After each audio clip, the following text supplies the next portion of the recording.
Ketika pertama kali menjadi pemimpin gereja, aku sangat senang melihat Kali akan mengawasi pekerjaanku. Sebelumnya, aku pernah mendengarkan persekutuannya dalam pertemuan dan merasa dia memiliki pemahaman yang sangat baik tentang firman Tuhan. Persekutuannya jelas, dan dia pandai berbicara tentang pengenalan diri. Saudara-saudari lainnya juga mengatakan dia memiliki kualitas yang baik dan mengejar kebenaran. Selain itu, dia telah menjadi pemimpin selama aku mengenalnya. Jadi, aku sangat mengaguminya. Aku merasa dia mengejar kebenaran dan memiliki kenyataan kebenaran. Bahwa dalam segala hal yang dilakukannya, dia mungkin berusaha untuk bertindak sesuai dengan prinsip. Jadi, asalkan Kali yang mengatur tugas untukku, aku akan segera melaksanakannya. Namun kemudian, setelah bekerja dengannya selama beberapa waktu, aku mendapati dia tidak menyelesaikan pekerjaan nyata dan secara umum tidak mempersekutukan kebenaran kepada kami atau menanyakan keadaan kami atau apakah ada kesulitan dalam pekerjaan kami. Ketika ada orang yang menyebutkan masalah kepadanya, dia akan berkata dengan nada menghina bahwa si ini kurang berkualitas atau si itu berwatak congkak dan tidak patuh. Jika dia tidak mengatasi masalah dengan menegur mereka, dia akan mengubah tugas mereka begitu saja. Itu membuat banyak saudara-saudari merasa terkekang olehnya. Aku merasa tampaknya dia memiliki beberapa masalah. Tetapi kemudian, aku hanya berpikir bahwa dia mungkin stres karena terlalu sibuk dengan tugasnya, dan aku tidak terlalu memikirkannya. Karena aku menghormati dan mengaguminya, dan aku tidak mencari kebenaran dalam tindakanku. Sebelum menyadarinya, aku telah melakukan kejahatan bersamanya. Suatu kali, Kali datang menemuiku secara tiba-tiba dan mengatakan ada masalah sangat penting yang harus segera kutangani. Beberapa saudara-saudari telah memberitahu seorang pemimpin tingkat atas bahwa ada seorang saudari di gereja kami yang memberitakan Injil dengan cara yang tidak berprinsip. Kali berkata kepadaku, pertama, pergi dan pangkas dia, dan analisis natur dari perilakunya, dan kemudian ubah tugasnya. Kupikir, saudari itu baru belajar bagaimana memberitakan Injil. Jadi alasan munculnya masalah ini adalah karena ada beberapa prinsip yang belum dia pahami. Memberhentikannya secara langsung bukan cara yang tepat.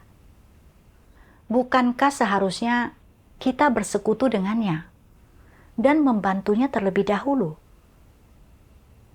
Namun, karena aku tahu Kali telah lama menjadi pemimpin, aku menganggapnya pasti memiliki pandangan yang lebih akurat tentang berbagai hal. Jadi aku pergi untuk memberhentikan saudari itu, sesuai yang dikatakan Kali. Pernah suatu kali, ada satu kelompok pertemuan yang perlu memilih pemimpin kelompok. Dan Kali memberitahuku bahwa Joan tidak dapat dicalonkan karena dirinya sedang menghadapi beberapa risiko keamanan. Joan tidak mau menerima pengaturan ini dan mengungkapkan ketidakpuasannya di pertemuan berikutnya.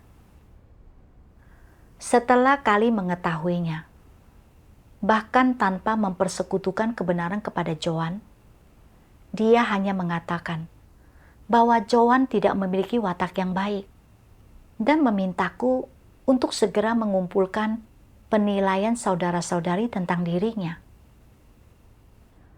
Kemudian, Kali berkata bahwa Joan tidak akan melepaskan hal ini dan selalu mencari-cari kesalahan para pemimpin dan pekerja, serta tidak merenungkan dirinya atau mengenal dirinya sendiri. Jadi berdasarkan perilakunya, dia harus dilarang menghadiri pertemuan dan diminta menghabiskan waktu di rumah untuk merenungkan dirinya. Pada saat itu, aku juga merasa bahwa Joan cukup congkak. Tetapi aku tidak menyelidiki apakah dia benar-benar berperilaku seperti itu sepanjang waktu, apalagi bersekutu dengannya dan membantunya. Aku hanya mengikuti apa yang dikatakan Kali dan melarang Joan ikut pertemuan. Pernah juga di waktu yang lain, Kali dan rekan sekerjanya tiba-tiba memanggil aku dan beberapa pemimpin gereja lainnya untuk membacakan penilaian terhadap Adeline yang memimpin urusan umum. Dia berkata, Adeline adalah seorang antikristus dan meminta kami untuk menyampaikan pendapat kami. Apakah kami setuju untuk mengeluarkannya atau tidak? Aku sangat kaget mendengarnya. Aku telah beberapa kali berinteraksi dengan Adeline. Dan tampaknya dia benar-benar memikul beban dalam tugasnya. Bagaimana mungkin dia menjadi antikristus? Kali dan rekan sekerjanya berkata bahwa Adeline sangat congkak dan semua pekerjaannya adalah untuk mendapatkan kekuasaan. Dia tidak melakukan pekerjaannya sendiri dengan segenap hati, tetapi selalu menyampaikan persekutuan tentang kebenaran kepada saudara-saudari dari gereja lain untuk menyelesaikan masalah mereka.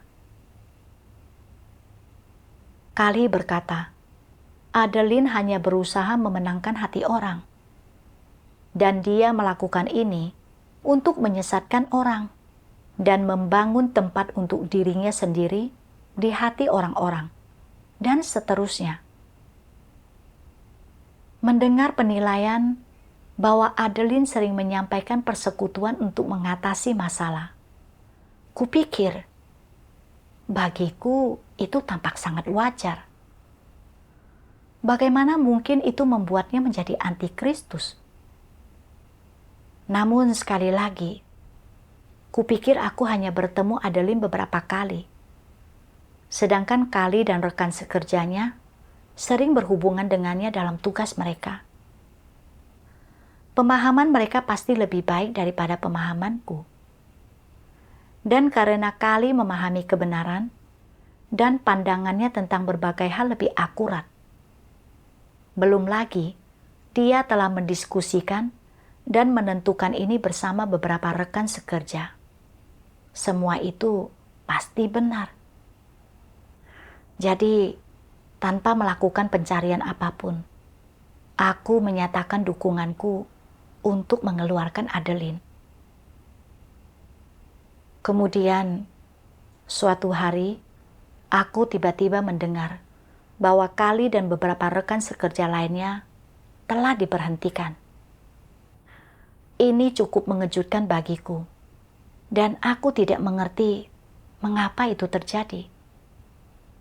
Tak lama kemudian, seorang pemimpin tingkat atas berbicara denganku, mengatakan bahwa aku juga telah dilaporkan oleh beberapa saudara-saudari. Dia juga berkata bahwa melarang Joan ikut pertemuan tidak sesuai dengan prinsip, bahwa itu berarti aku sedang menindasnya. Pemimpin memintaku untuk membawanya kembali ke gereja dan bersekutu dengan yang lain tentang kejadian itu. Aku terkejut mendengar bahwa caraku menangani Joan ternyata salah. Karena itu adalah sesuatu yang telah disepakati oleh Kali dan yang lainnya. Bagaimana bisa salah? Jika demikian, bukankah itu berarti mengganggu dan mengacaukan pekerjaan gereja? Aku tak pernah membayangkan bahwa aku bisa saja sibuk dengan tugasku hari demi hari. Tetapi pada akhirnya, aku justru menimbulkan gangguan. Aku merasa takut, gelisah, dan sangat tidak nyaman. Aku berdoa kepada Tuhan. Ya Tuhan, ini sungguh tak terduga bagiku. Dan aku tidak tahu apa maksud-Mu dalam hal ini. Kumohon bimbinglah aku untuk memetik pelajaran apapun yang kubisa. Aku tidak memiliki kesadaran diri yang signifikan pada saat itu. Tetapi bagaimanapun juga, aku telah memperlakukan Joan secara tidak berprinsip. Itu tidak adil dan sangat menyakitkan baginya. Jadi, keesokan harinya, aku minta maaf kepada Joan dan membawanya kembali ke gereja. Aku juga mengakui kesalahanku kepada saudara-saudari lainnya. Seorang saudara dengan sangat kecewa berkata kepadaku, "Kau ini pemimpin gereja, tetapi kau tidak hanya gagal melindungi saudara-saudari, kau juga ikut dengan Kali dalam melakukan kejahatan. Kau berada di jalan yang merusak dan akan menyeret kami semua ke neraka bersamamu. Aku tidak bisa lagi mempercayaimu." Apa yang dikatakannya langsung menusuk hatiku dan membuatku sangat sedih. Tetapi aku tahu bahwa situasi itu pasti datang dari Tuhan. Jadi aku harus tunduk. Oleh karena itu, aku menenangkan diri dan merenungkan. Mengapa aku mengikuti Kali dalam melakukan kejahatan? Di mana sebenarnya letak masalahnya? Kemudian, aku membaca satu bagian firman Tuhan yang sedikit membuka mataku. Firman Tuhan katakan, "Apa yang engkau kagumi bukanlah kerendah hatian Kristus, melainkan gembala-gembala palsu yang berkedudukan menonjol. Engkau tidak memuja keindahan ataupun hikmat Kristus, melainkan memuja orang-orang cabul yang bersekutu dengan dunia yang keji. Engkau menertawakan penderitaan Kristus yang tidak memiliki tempat untuk meletakkan kepalanya, tetapi mengagumi mayat-mayat yang berburu persembahan dan hidup dalam pesta pora. Engkau tidak bersedia menderita bersama Kristus, tetapi dengan senang hati pergi ke pelukan para antikristus yang sembrono itu. Meskipun mereka hanya memberimu daging, kata-kata, dan kendali. Bahkan sekarang pun, hatimu masih mengarah kepada mereka, pada reputasi mereka, status mereka, dan pengaruh mereka. Dan lagi, engkau terus memiliki sikap yang menganggap pekerjaan Kristus terlalu berat untuk diterima, dan engkau tidak bersedia menerimanya. Inilah mengapa aku berkata bahwa engkau tidak memiliki iman untuk mengakui Kristus. Alasanmu mengikut Dia sampai hari ini hanyalah karena engkau tidak punya pilihan lain. Di dalam hatimu selamanya menjulang banyak gambaran mulia. Engkau tidak dapat melupakan setiap kata dan perbuatan mereka, juga perkataan serta tangan mereka yang berpengaruh. Di dalam hatimu, mereka selamanya agung dan selamanya pahlawan. Namun, tidaklah demikian bagi Kristus zaman sekarang. Di dalam hatimu, Dia selamanya tidak penting dan selamanya tidak layak untuk ditakuti. Karena Dia terlalu biasa, pengaruhnya terlalu kecil dan jauh dari mulia. Apa yang Tuhan ungkapkan dalam firman-Nya membantuku mengerti bahwa meskipun aku orang percaya, Tuhan tidak memiliki tempat di hatiku. Yang kusembah adalah status dan kekuasaan, citra yang tinggi, dan seseorang yang fasih berbicara. Ketika awalnya aku melihat bahwa Kali berbakat dan pandai berbicara, bahwa dia mampu menyampaikan persekutuan dengan baik, dan telah menjadi pemimpin untuk waktu yang lama, aku secara keliru yakin bahwa dia memahami kebenaran dan memiliki kenyataan kebenaran. Jadi apapun yang dia lakukan, itu pasti sesuai dengan prinsip. Itu sebabnya, ketika dia mengatur agar aku melakukan sesuatu, aku begitu saja melakukan apa yang dikatakannya tanpa berpikir panjang, atau bahkan tanpa mencari prinsip-prinsip kebenaran.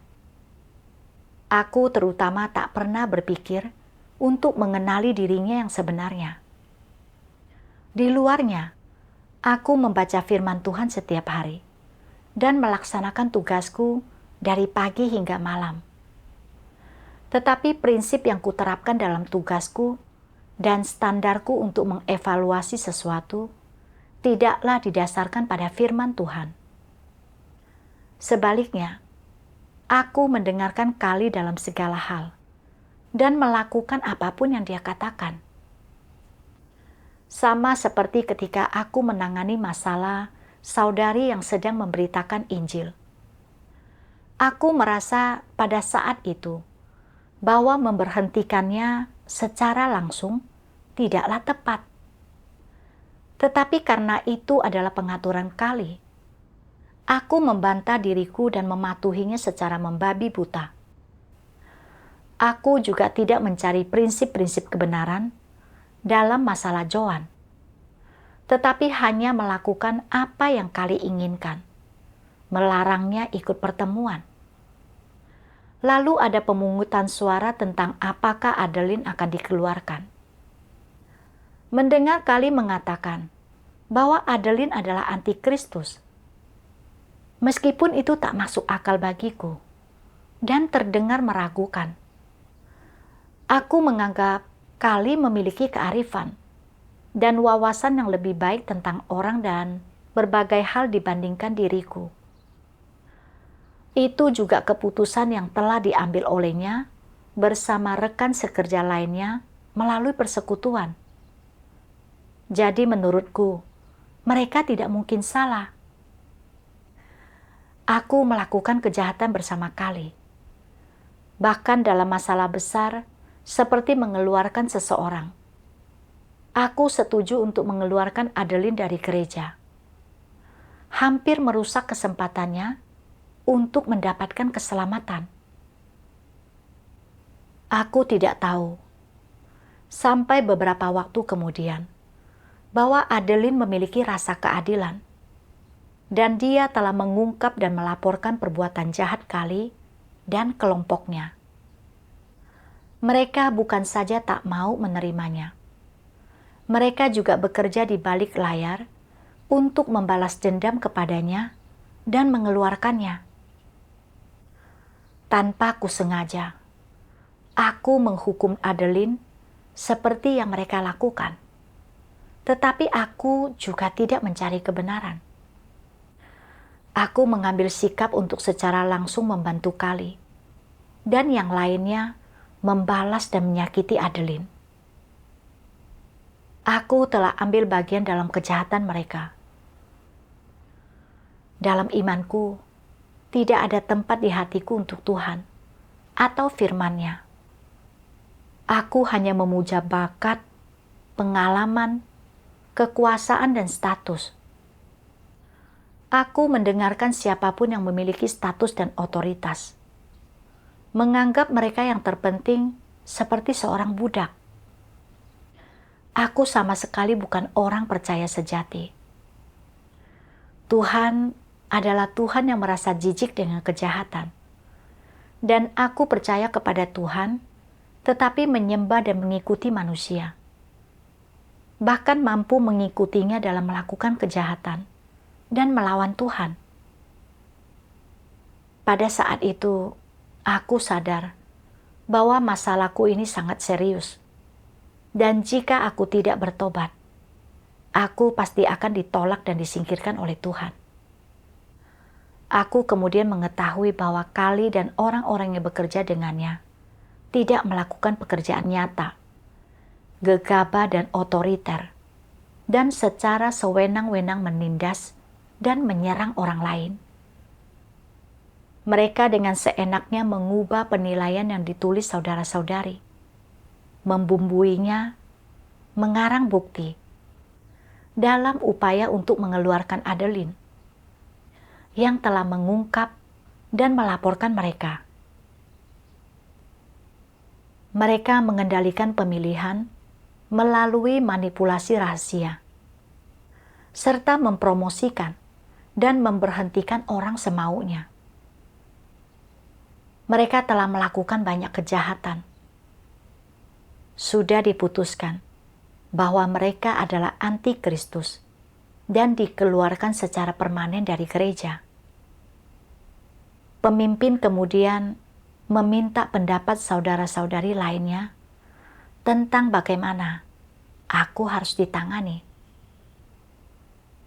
Berdasarkan caraku berperilaku dalam tugasku dan latar belakang tindakanku, mereka mengatakan aku telah disesatkan dan setuju untuk memberiku kesempatan untuk bertobat dan membiarkanku tetap di gereja dan terus melakukan tugas.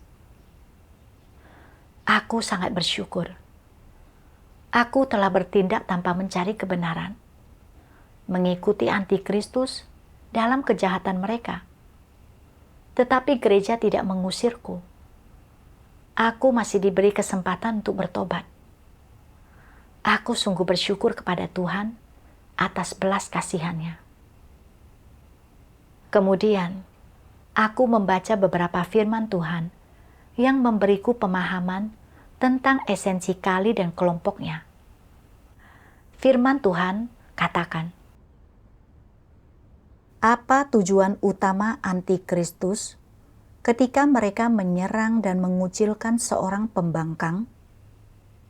Mereka berusaha menciptakan keadaan di dalam gereja di mana tidak ada suara yang bertentangan dengan suara mereka sendiri, di mana kekuasaan mereka, status kepemimpinan mereka, dan perkataan mereka semuanya adalah mutlak. Semua orang harus mendengarkan mereka. Dan meskipun orang-orang itu memiliki perbedaan pendapat, mereka tidak boleh mengungkapkannya, tetapi membiarkannya membusuk di hati mereka. Siapapun yang berani secara terbuka tidak setuju dengan antikristus menjadi musuh mereka, dan mereka akan memikirkan cara apapun yang mereka bisa untuk mempersulit orang, dan tidak sabar untuk membuat orang-orang itu lenyap. Inilah salah satu cara antikristus dalam menyerang dan menyingkirkan pembangkang untuk mempertahankan status mereka dan melindungi kekuasaan mereka. Mereka berpikir, tidak masalah jika engkau memiliki pendapat yang berbeda, tetapi engkau tidak boleh mengemukakannya sesuka hatimu, apalagi membahayakan kekuasaan dan statusku. Jika engkau memiliki pendapat, engkau dapat mengatakannya kepadaku secara pribadi. jika engkau mengatakannya di depan semua orang dan membuatku kehilangan muka, itu berarti engkau sedang mencari masalah, dan aku pasti akan menanganimu. Watak macam apakah ini?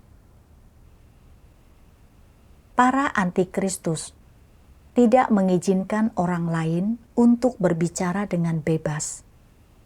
Jika mereka memiliki pendapat, entah itu tentang antikristus atau apapun juga, mereka tidak dapat mengemukakannya begitu saja. Mereka harus memikirkan reputasi antikristus tersebut. Jika tidak, antikristus itu akan menandai mereka sebagai musuh dan menyerang serta mengucilkan mereka. Natur macam apakah ini? Ini adalah natur antikristus. Dan mengapa mereka melakukan hal ini? Mereka tidak mengizinkan gereja memiliki suara alternatif. Mereka tidak mengizinkan adanya pembangkang di gereja. Mereka tidak membiarkan umat pilihan Tuhan mempersekutukan kebenaran secara terbuka dan mengenali diri orang yang sebenarnya. Yang paling mereka takutkan adalah mereka akan tersingkap dan orang akan mengetahui diri mereka yang sebenarnya. Mereka terus-menerus mencoba memperkuat kekuasaan dan status yang mereka miliki di hati orang-orang, yang bagi mereka tidak pernah boleh tergoyahkan. Mereka tidak pernah mau menoleransi apapun yang mengancam atau memengaruhi harga diri, reputasi, atau status dan nilai mereka sebagai seorang pemimpin. Bukankah ini perwujudan natur antikristus yang kejam? Tidak puas dengan kekuasaan yang telah mereka miliki, mereka memperkuat dan mengamankannya, dan berusaha agar kekuasaan itu berlangsung untuk selamanya. Mereka tidak hanya ingin mengendalikan perilaku orang lain, tetapi juga ingin mengendalikan hati mereka. Membaca firman Tuhan memberiku pemahaman tentang watak jahat antikristus.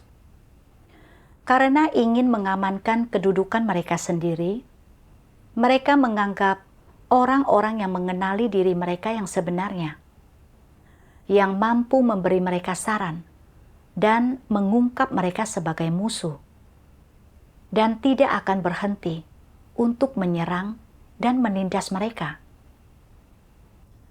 Mereka bahkan membuat tuduhan palsu bahwa orang-orang itu melakukan segala macam kesalahan untuk membuat mereka dikeluarkan dari gereja, demi mencapai tujuan mempertahankan kekuasaan mereka di gereja. Ini adalah aspek antikristus yang paling berbahaya dan jahat. Aku bisa melihat bahwa antikristus memiliki kemanusiaan yang kejam, watak yang ganas, dan sangat membenci kebenaran, dan semua hal yang positif.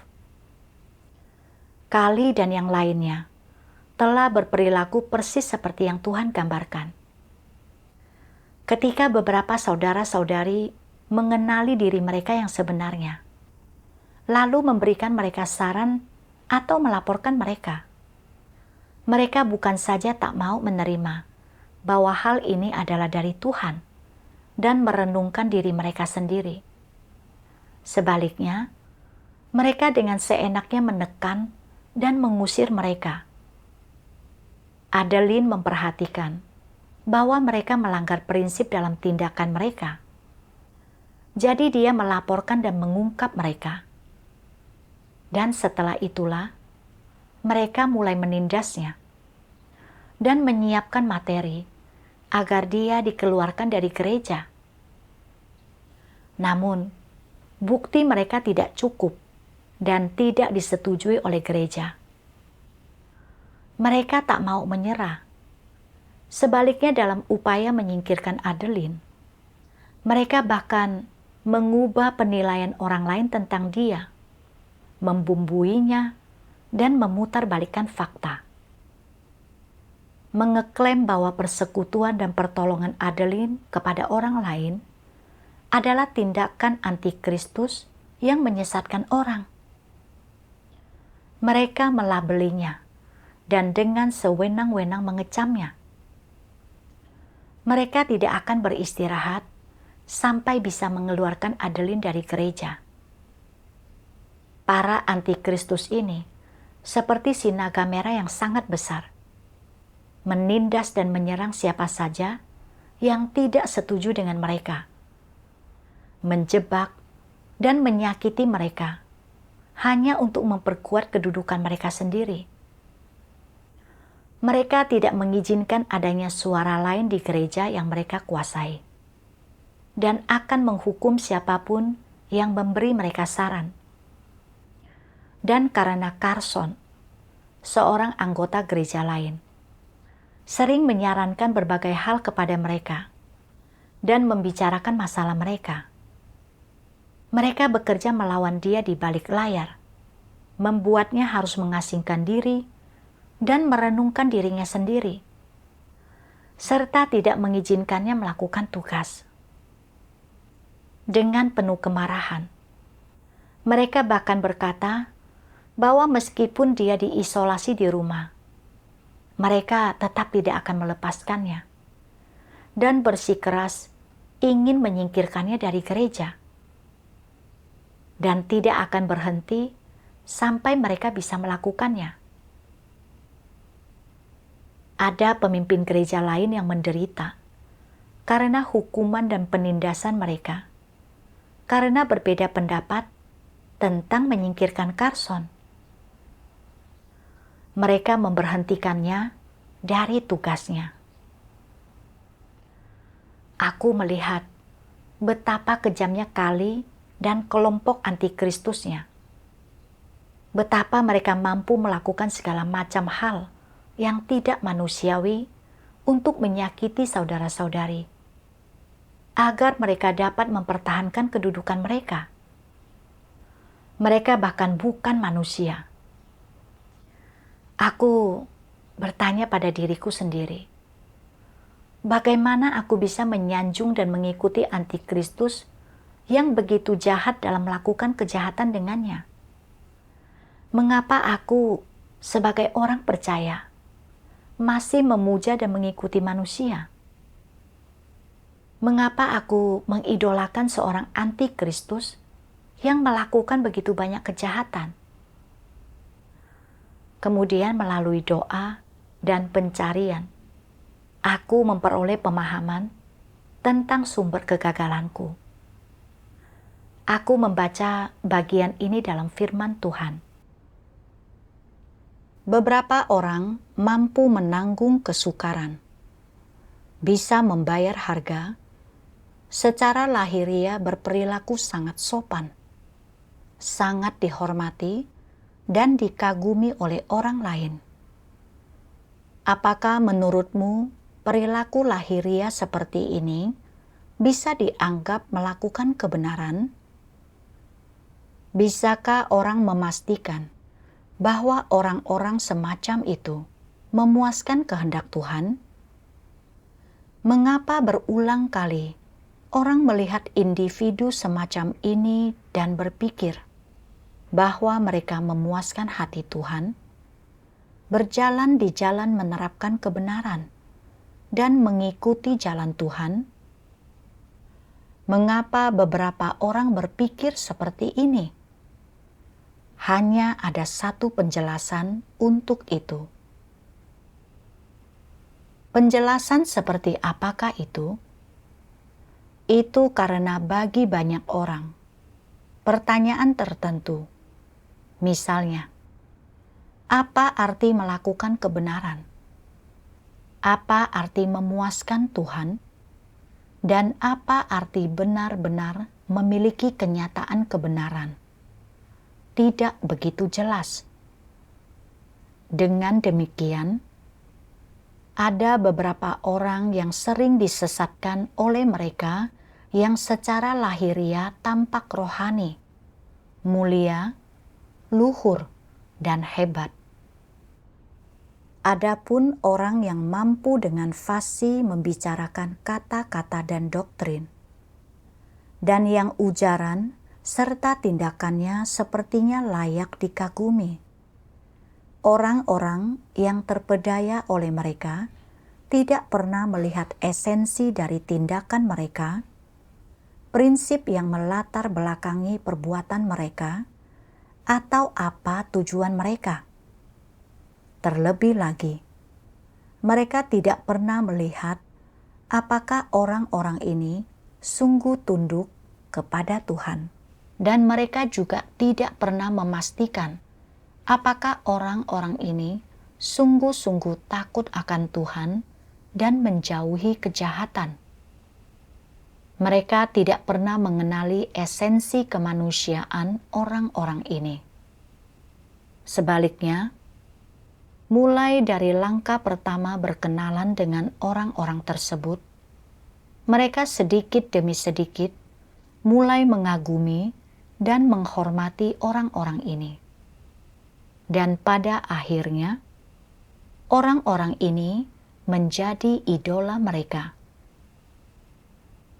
Lagi pula, dalam pikiran beberapa orang, idola yang mereka puja dan yang mereka anggap sanggup meninggalkan keluarga serta pekerjaan mereka, dan yang tampak di luarnya mampu membayar harga, adalah orang-orang yang benar-benar memuaskan Tuhan dan dapat memperoleh kesudahan yang baik dan tempat tujuan yang baik. Dalam pikiran mereka, idola-idola ini adalah orang-orang yang dipuji Tuhan. Hanya ada satu akar penyebab yang membuat orang memiliki tindakan dan sudut pandang sebodoh itu, atau pendapat dan pengamalan sepihak. Dan hari ini, aku akan memberitahukannya kepadamu. Alasannya adalah bahwa meskipun orang dapat mengikuti Tuhan, berdoa kepadanya setiap hari, dan membaca perkataannya setiap hari, mereka sebenarnya tidak memahami kehendaknya. Disinilah letak akar masalahnya.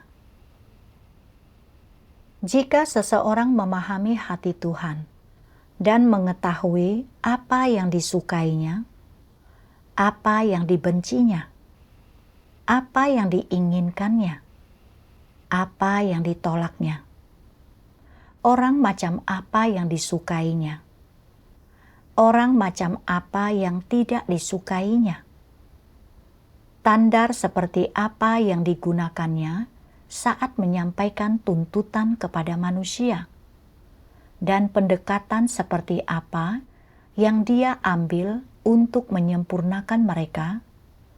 Lalu mungkinkah orang tersebut tetap memiliki pendapat pribadinya sendiri?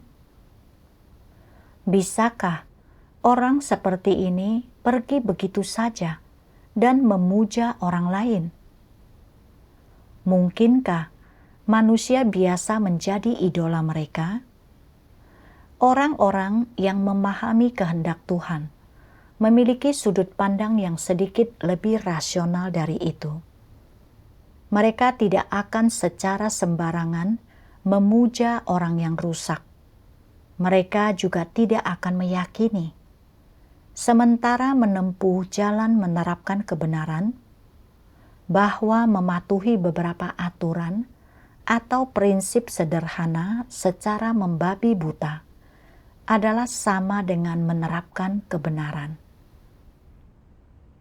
Para pemimpin dan pekerja, apapun tingkat jabatan mereka, tetaplah orang biasa.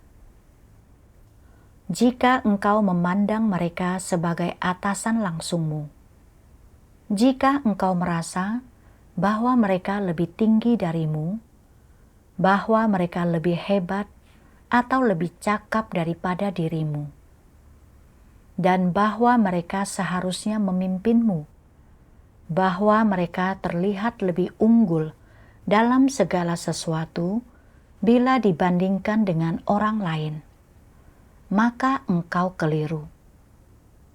Itu adalah khayalanmu. Dan apa akibatnya jika inilah yang menjadi khayalanmu? Ini akan membuatmu secara tidak sadar mengukur pemimpinmu dengan menggunakan persyaratan yang tidak realistis. Dan engkau tak akan mampu memperlakukan masalah dan kekurangan yang mereka miliki dengan benar. Pada saat yang sama, tanpa kau sadari, engkau juga akan sangat tertarik pada apa yang disebut gaya khas, karunia dan bakat mereka. Sedemikian rupa, hingga sebelum engkau menyadarinya, engkau memuja mereka, dan mereka menjadi Tuhanmu. Jalan itu, dari sejak mereka mulai menjadi panutanmu, objek pemujaanmu, sampai saat engkau menjadi salah satu pengikut mereka, adalah jalan yang akan membuatmu secara tidak sadar menjauh dari Tuhan. Dan bahkan saat engkau secara berangsur-angsur menjauh dari Tuhan, engkau akan tetap merasa yakin bahwa engkau sedang mengikuti Tuhan, bahwa engkau sedang berada di rumah-Nya, bahwa engkau berada di hadirat-Nya. Padahal sebenarnya engkau telah ditarik menjauh oleh kaki tangan iblis, oleh antikristus. Engkau bahkan tidak akan merasakannya. Ini adalah keadaan yang sangat berbahaya. Firman Tuhan menyingkapkan pemikiranku yang keliru. Aku menilai apakah orang mengejar kebenaran atau tidak hanya berdasarkan perilaku lahiriah mereka. Tetapi aku tidak berusaha mengenali esensi natur mereka yang sebenarnya, atau melihat tujuan dan motivasi mereka di balik tindakan mereka. Kupikir, jika orang mampu meninggalkan, mengorbankan diri mereka, mempersekutukan pemahaman mereka tentang firman Tuhan, dan mengungkapkan banyak pengenalan diri, terlihat seperti orang yang sangat rohani. Itu berarti mereka adalah orang yang mengejar kebenaran dan memiliki kenyataan kebenaran. Itu sebabnya, ketika dalam interaksiku dengan Kali, aku melihat bahwa dia pandai menyampaikan persekutuan dan berbicara dengan baik. Dan pemahamannya yang dia bagikan dalam pertemuan sangat masuk akal. Kupikir dia mengejar kebenaran dan memiliki kenyataan kebenaran. Lebih menyedihkan lagi, aku secara keliru yakin bahwa karena telah lama menjadi pemimpin, itu berarti dia mengejar kebenaran. Karena semua pandangan yang keliru inilah, aku yang tadinya tidak mengenalnya, menjadi mengagumi dan memujanya, dan pada akhirnya ikut dengannya dalam melakukan kejahatan. Aku tidak mengevaluasinya atau berusaha mengenali esensi dirinya menurut firman Tuhan, melainkan menuruti gagasan dan imajinasiku sendiri. Meskipun aku adalah orang percaya, aku memuja dan mengikuti manusia biasa. Aku telah mengikuti seorang antikristus, melakukan begitu banyak kejahatan. Aku sangat mati rasa dan bodoh. ketika aku menyatakan dukunganku untuk mengeluarkan Adeline dari gereja. Itu sama sekali bukan seolah-olah aku tidak memiliki kesadaran. Aku memiliki sedikit kecurigaan, tetapi aku tidak mengikuti bimbingan Roh Kudus dan mencari kebenaran. Sebaliknya, aku mengikuti gagasan dan imajinasiku. Menganggap para pemimpin dan pekerja memahami kebenaran dan memiliki kenyataan kebenaran, dan bahwa mereka dapat memahami masalah secara akurat. Jadi, tanpa berusaha mengenali yang sebenarnya, aku secara membabi buta mengikuti Kali dan setuju untuk mengeluarkan Adeline. Dalam masalah sebesar itu yang berkaitan langsung dengan apakah orang dapat memperoleh keselamatan atau tidak, menyingkirkan seseorang secara tidak tepat dapat menghancurkan kesempatan mereka untuk diselamatkan. Itu dosa yang keji. Aku telah memperlakukan hidupnya seperti bukan apa-apa. Dengan gegabah menyetujui dirinya dikeluarkan. Dia adalah orang percaya sejati, tetapi aku hampir membuatnya dikeluarkan dari gereja. Sungguh pelanggaran yang besar. Aku tidak hanya berutang kepadanya, tetapi juga aku telah menyinggung Tuhan. Aku tidak dengan sengaja melakukan kejahatan dan menghukum Adeline, tetapi dengan menyetujui, aku menyakitinya bersama dengan si antikristus Kali. Aku adalah kaki tangan antikristus. Meskipun itu tak lebih dari sekadar menyatakan sikap. Sikapku itu menyingkapkan natur sangat jahat yang ada dalam diriku, dan bahwa aku sama sekali tidak mengasihi sesamaku. Saudara-saudari seperti Adeline yang memiliki rasa keadilan dan mampu menjunjung tinggi pekerjaan gereja, seharusnya mendapatkan perlindungan. Karena Tuhan menyelamatkan mereka yang mengejar kebenaran dan memiliki rasa keadilan. Namun, aku bertindak sebagai antek iblis, menyetujui dirinya dikeluarkan. Dengan bertindak seperti itu, aku sedang berpihak pada setan-setan antikristus itu. Bekerja melawan Tuhan. Sebagai seorang pemimpin gereja, aku seharusnya menjunjung tinggi kepentingan gereja dalam segala hal dan melindungi saudara-saudari agar tidak dirugikan oleh antikristus dan pelaku kejahatan. Namun, dengan ceroboh, aku mengikuti mereka melakukan kejahatan, menindas orang, dan membuat mereka dikeluarkan. Ini berbahaya bagi saudara-saudari. Sangat menakutkan bagiku menyadari bahwa aku telah melakukan hal-hal sejahat itu. Aku tidak mencari kebenaran ataupun memiliki hati yang takut akan Tuhan. Aku sama sekali tidak menyadari telah melakukan kejahatan sebesar itu. Bahkan mengira aku sedang menjunjung tinggi pekerjaan gereja. Aku sangat kacau dan menjijikkan. Seperti yang dikatakan saudara itu, bahwa aku berada di jalan kehancuran dan akan menyeret orang lain ke neraka bersamaku. Berdasarkan perilakuku, memberhentikanku dan mengeluarkanku dari gereja tidaklah berlebihan. Tetapi Tuhan memberiku kesempatan untuk bertobat, mengizinkanku untuk terus melakukan tugas di gereja.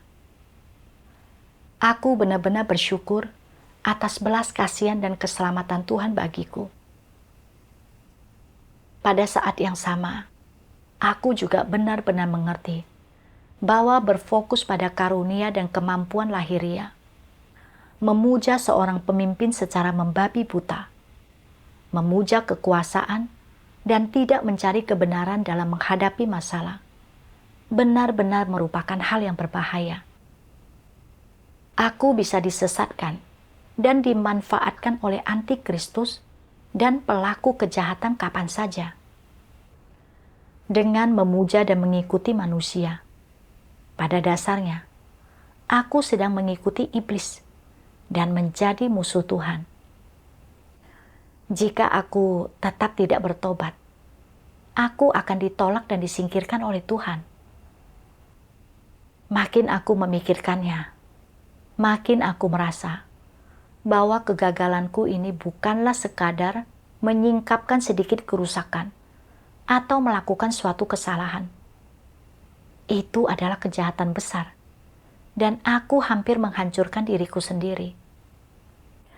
Kemudian, aku membaca lebih banyak firman Tuhan yang menunjukkan kepadaku cara yang benar dalam memperlakukan pemimpin dan pekerja. Firman Tuhan katakan, ketika seseorang dipilih untuk menjadi pemimpin oleh saudara-saudari, atau dipromosikan oleh rumah Tuhan untuk melakukan pekerjaan tertentu atau melaksanakan tugas tertentu, ini bukan berarti bahwa mereka memiliki status atau identitas khusus, atau bahwa kebenaran yang mereka pahami lebih dalam dan lebih banyak daripada kebenaran yang dipahami orang lain. Terlebih lagi, bukan berarti bahwa orang ini mampu tunduk kepada Tuhan dan tidak akan mengkhianatinya. Tentu saja, itu juga bukan berarti bahwa mereka mengenal Tuhan dan merupakan orang yang takut akan Tuhan.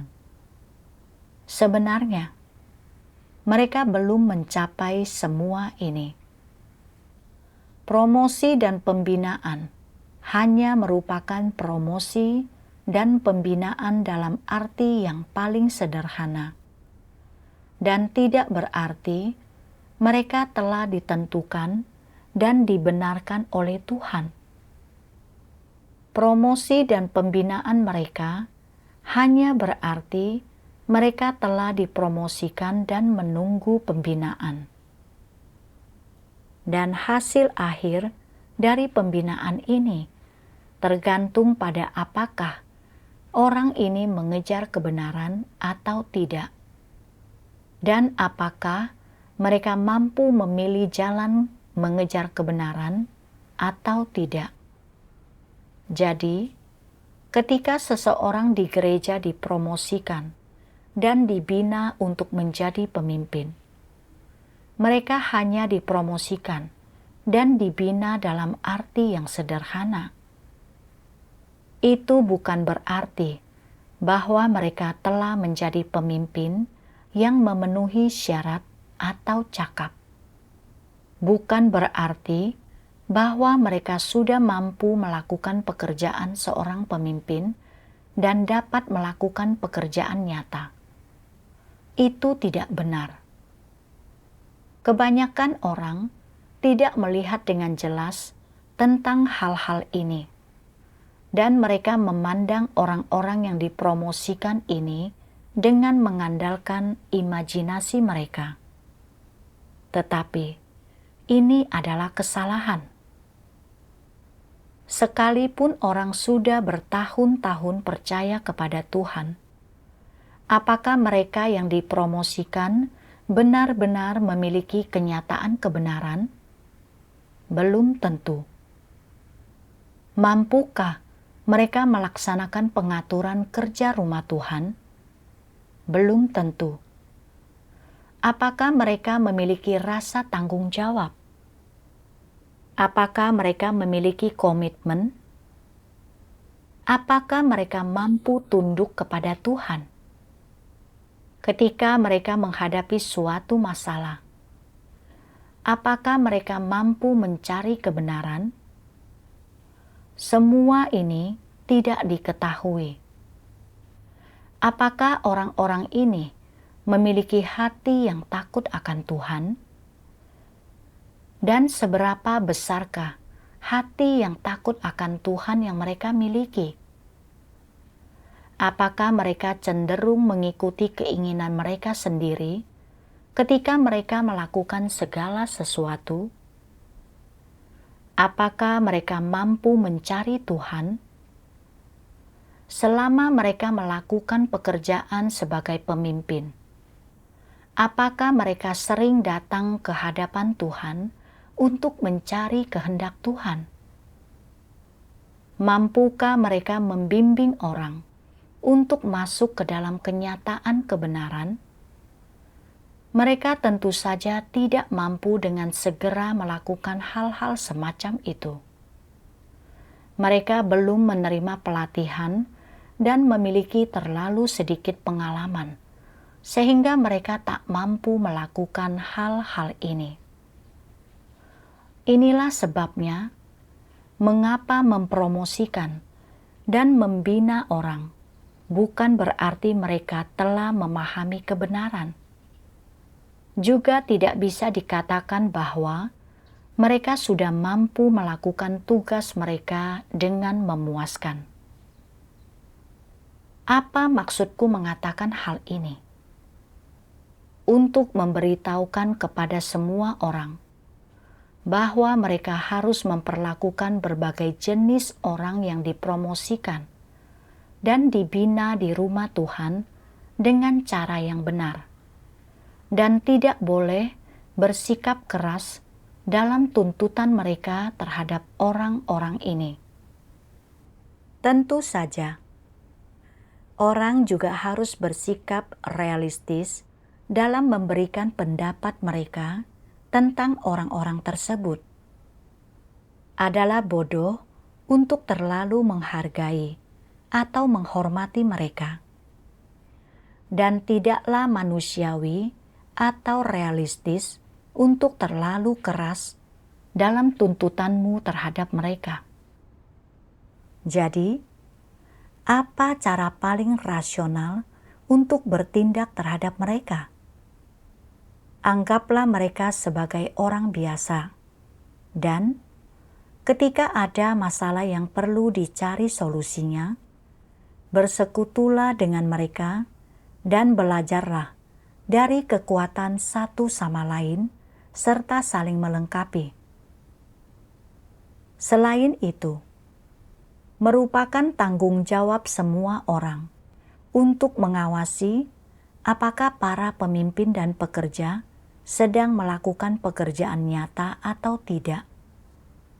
Apakah mereka menggunakan kebenaran untuk menyelesaikan masalah atau tidak.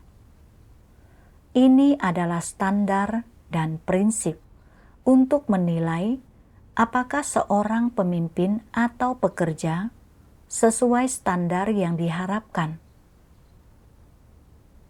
Jika pemimpin atau pekerja mampu menangani dan menyelesaikan masalah umum, artinya mereka cakap. Namun, jika mereka bahkan tak mampu menangani dan menyelesaikan masalah biasa, mereka tidak layak untuk menjadi pemimpin atau pekerja dan harus segera diberhentikan. Pilihlah orang lain dan janganlah menunda pekerjaan rumah Tuhan. Menunda pekerjaan rumah Tuhan berarti sedang merugikan diri sendiri dan orang lain. Itu tidak baik untuk siapapun. Aku mengerti dari firman Tuhan bahwa ketika orang dipilih menjadi pemimpin atau pekerja, atau dipromosikan untuk melakukan suatu pekerjaan, bukan berarti mereka memiliki kenyataan kebenaran. Bukan berarti mereka setia kepada Tuhan atau takut akan Dia. Jika mereka tidak mengejar kebenaran, mereka akan menjadi pemimpin palsu atau antikristus dan akan disingkapkan dan disingkirkan. Para pemimpin dan pekerja memiliki lebih banyak kesempatan untuk berlatih dan mengambil lebih banyak beban untuk mengalami pekerjaan Tuhan. Namun, tak seorang pun dari mereka telah disempurnakan. Mereka memiliki watak rusak seperti orang lain. Jadi sebelum mereka memperoleh kebenaran dan mencapai perubahan watak, mereka mungkin keras kepala dalam pekerjaan mereka dan bertentangan dengan prinsip-prinsip. Mereka semua harus mengalami diri mereka dihakimi, disingkapkan, dipangkas oleh Tuhan, serta menerima pengawasan dari orang lain. Jika para pemimpin dan pekerja bertindak berdasarkan prinsip-prinsip kebenaran dan menjunjung tinggi pekerjaan gereja, umat pilihan Tuhan harus mendukung mereka dan bekerja sama dalam pekerjaan mereka. Jika mereka melanggar prinsip, mengambil jalan yang salah, dan tidak melakukan pekerjaan nyata, mereka perlu dipangkas dan disingkapkan. Untuk melihat apakah mereka mampu menerima kebenaran, bertobat dan berubah. Jika mereka bisa bertobat dan berubah, itu berarti mereka adalah orang yang tepat dan bisa menerima kebenaran. Namun jika tidak, jika mereka menyerang dan menindas orang lain, mereka bukan orang yang tepat dan mereka perlu dilaporkan dan disingkapkan. Hanya memperlakukan pemimpin dan pekerja dengan cara seperti inilah yang sesuai dengan prinsip-prinsip kebenaran, yang sejalan dengan maksud Tuhan. Namun sebelumnya, aku tidak melihat berbagai hal berdasarkan firman Tuhan. Aku tidak berusaha mengenali yang sebenarnya tentang kali dan yang lainnya, tetapi hanya memuja mereka secara membabi buta, membuatku mengikuti antikristus dalam melakukan kejahatan yang tak dapat diperbaiki. Membaca firman Tuhan memberiku jalan penerapan. Dan sejak saat itu, aku ingin berfokus mencari prinsip-prinsip kebenaran dalam segala hal, untuk melihat hal-hal dan orang-orang sesuai dengan firman Tuhan, untuk berhenti menjadi begitu tolol dan bodoh, dan membabi buta mengikuti orang lain seperti yang kulakukan sebelumnya. Beberapa waktu kemudian, kulihat saat seorang pemimpin tingkat atas mempersekutukan tentang pemilihan pemimpin gereja kepada kami. Dia sangat ingin menyelesaikan semuanya tanpa berfokus mempersekutukan prinsip-prinsip kebenaran. Pernah, ketika dia menyampaikan persekutuan dalam sebuah pertemuan tentang penyesuaian tugas seseorang, pada saat dia menyelesaikan persekutuannya, hanya setengah dari anggota gereja yang telah tiba. Dan kemudian, dia meminta kami menyatakan sikap kami. Karena setengah dari orang-orang itu tidak mendengar persekutuan awalnya dan tidak tahu prinsip-prinsip kebenaran yang relevan, tidak mungkin mereka dapat menyatakan sikap mereka. Pertemuan itu tidak bisa berlanjut, dan itu menciptakan suasana yang sangat canggung. Kulihat dia tidak memimpin saudara-saudari untuk masuk ke dalam prinsip-prinsip kebenaran, tetapi terburu-buru untuk mengatasi masalah ini dan menyelesaikannya.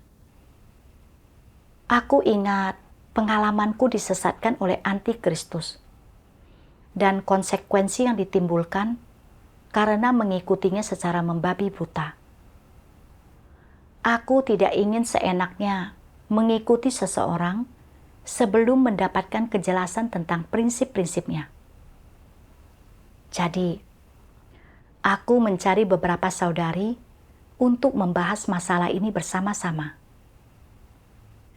Salah satu dari mereka berkata bahwa pemimpin ini telah menangani pemilihan di gereja lain dengan cara yang sama, dengan tidak mengikuti prinsip. Kupikir karena pemimpin ini telah melakukan pekerjaan tanpa mendapatkan dukungan dari yang lain. Itu berarti ada masalah dengannya. Sebagai seorang pemimpin, kegagalannya membimbing kami untuk masuk ke dalam kebenaran akan berdampak pada seluruh gereja. Jadi, aku harus menunjukkan masalah ini kepadanya. Namun kemudian, aku khawatir dia akan menekanku jika aku memberinya saran. Namun ketika ingat kembali bagaimana aku sebelumnya telah melakukan kejahatan bersama dengan antikristus, aku takut jika aku kembali mengikuti orang secara membabi buta dan gagal untuk menjunjung tinggi kepentingan gereja. Aku merasa dilema. Jadi aku datang ke hadapan Tuhan dan berdoa, mencari jalan penerapan. Setelah itu, aku membaca ini dalam firman Tuhan. Apa sikap yang harus dimiliki orang dalam hal bagaimana memperlakukan seorang pemimpin atau pekerja? Jika apa yang pemimpin atau pekerja lakukan benar dan sesuai dengan kebenaran, engkau bisa menaati mereka. Jika apa yang mereka lakukan salah dan tidak sesuai dengan kebenaran, engkau tidak boleh menaati mereka, dan engkau dapat menyingkapkan mereka, menentang mereka, serta mengajukan pendapat yang berbeda. Jika mereka tidak mampu melakukan pekerjaan yang sebenarnya atau melakukan perbuatan jahat yang menyebabkan gangguan terhadap pekerjaan gereja dan disingkapkan sebagai pemimpin palsu, pekerja palsu, atau antikristus, maka engkau dapat mengidentifikasi, menyingkapkan, dan melaporkan mereka. Firman Tuhan memberiku prinsip untuk kuterapkan. Jika seorang pemimpin atau pekerja berperilaku tidak pantas, kita dapat mempersekutukan kebenaran kepada mereka karena kasih, untuk membantu mereka. Ini sesuai dengan maksud Tuhan. Memikirkan kegagalanku sebelumnya, membuatku mengerti dengan sangat jelas bahwa ini adalah kesempatan bagiku untuk menerapkan kebenaran. Aku harus bertindak sesuai dengan firman Tuhan dan tidak menahan saranku karena aku takut mengalami penindasan. Jadi, aku menghubungi pemimpin itu dan memberitahu dia semua tentang masalah yang kuperhatikan dalam pekerjaannya selama ini. Dia menerima semua itu. Dalam sebuah pertemuan beberapa hari kemudian, aku mendengarnya menyampaikan persekutuan bahwa dia telah menerima beberapa petunjuk dan bantuan dari anggota gereja untuk tugasnya. Dan melalui perenungan diri, dia sadar bahwa jalan yang ditempuhnya dan pekerjaannya telah bermasalah baru-baru ini. Masalah dan kekurangan yang kutunjukkan kepadanya adalah bagian dari perenungannya. Dan dari situ, dia berusaha memahami prinsip-prinsipnya dan bisa mengetahui cara menangani dan memperlakukan masalah yang serupa. Aku sangat senang dan bersyukur kepada Tuhan karena telah membimbingku untuk melakukan kebenaran. Hatiku merasa sangat damai. Aku menyadari melalui pengalaman ini bahwa sebagai orang percaya, jika aku tidak mementingkan pencarian kebenaran, tetapi memuji dan mengikuti orang lain secara membabi buta, aku akan cenderung melakukan kejahatan dan bekerja melawan Tuhan kapan saja. Aku juga bisa melihat hikmat Tuhan. Dia mengizinkan antikristus muncul ke permukaan di gereja, sehingga kita dapat mengembangkan kearifan, menjadi mampu mengusir kekuatan iblis, dan tidak lagi disesatkan dan dikendalikan oleh antikristus. Begitu kita dapat mengenali antikristus dan berhenti memuja mereka tanpa pandang bulu, maka pelayanan antikristus itu selesai dan mereka dapat disingkirkan dari gereja. Meskipun aku pernah beberapa kali gagal dan tersandung, dan itu sangat menyakitkan bagiku untuk dipikirkan. Melalui kesalahan langkah ini, aku dapat mengubah pemikiran dan perspektifku yang salah. Dan ini memungkinkanku untuk tidak lagi secara membabi buta, memuja dan mengikuti orang lain.